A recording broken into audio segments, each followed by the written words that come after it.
Omotoso is finally free of all charges because the NPA could not prove that this man is guilty beyond reasonable doubt.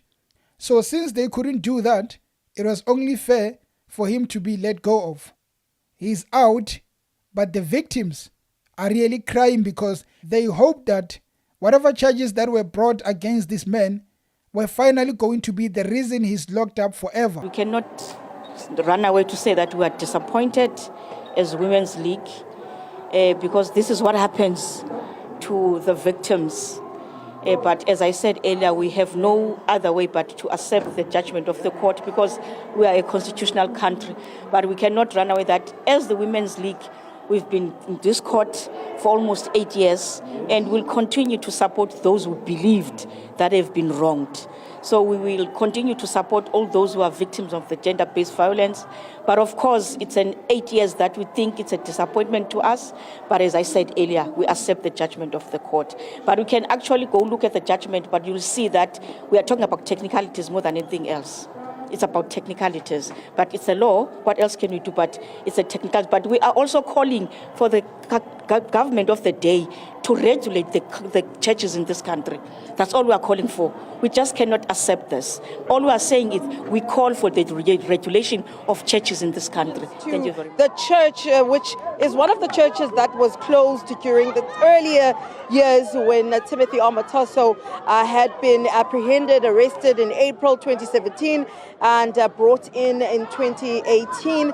But from what we've seen is that the church had reopened afterwards, and the congregants had continued to go to church as well as attending that trial, supporting Timothy Omotoso during the 8 years, as well as his co-accused Lusanda Solani. And there are hundreds, if not thousands, of victims out there who were waiting to see how this case goes. If it was a matter of not cross-examining the accused appropriately, as the judge says, then we're leaving it at the door of the NPA. The NPA should have lined up their very best. The Hawks did their job.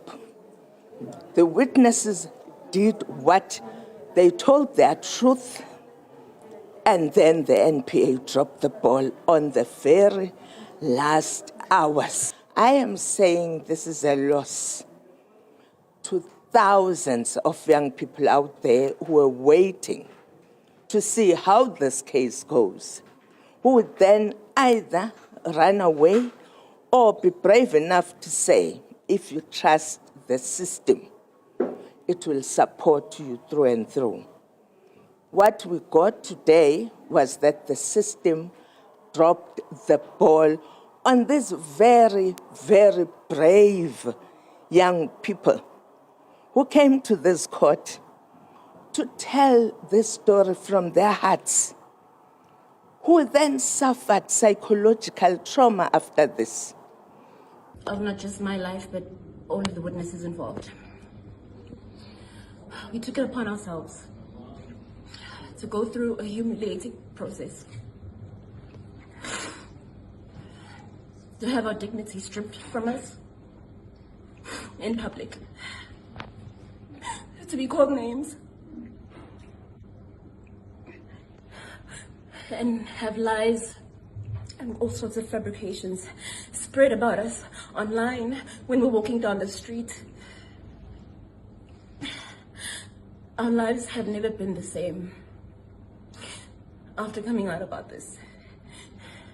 And one has to wonder, so this is what the last 8 years of our lives has come down to.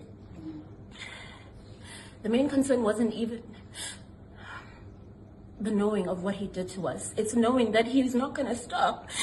He's going to continue doing this to other women and other girls.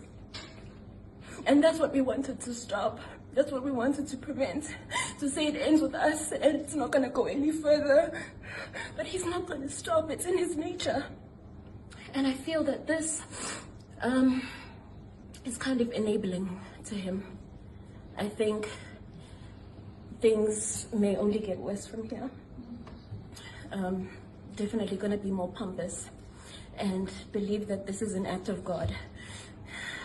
And it's not.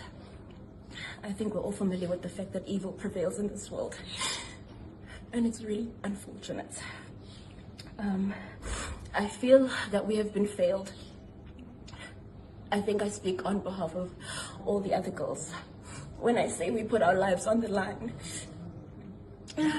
We did everything we possibly could. We gave it our all. When we spoke the truth.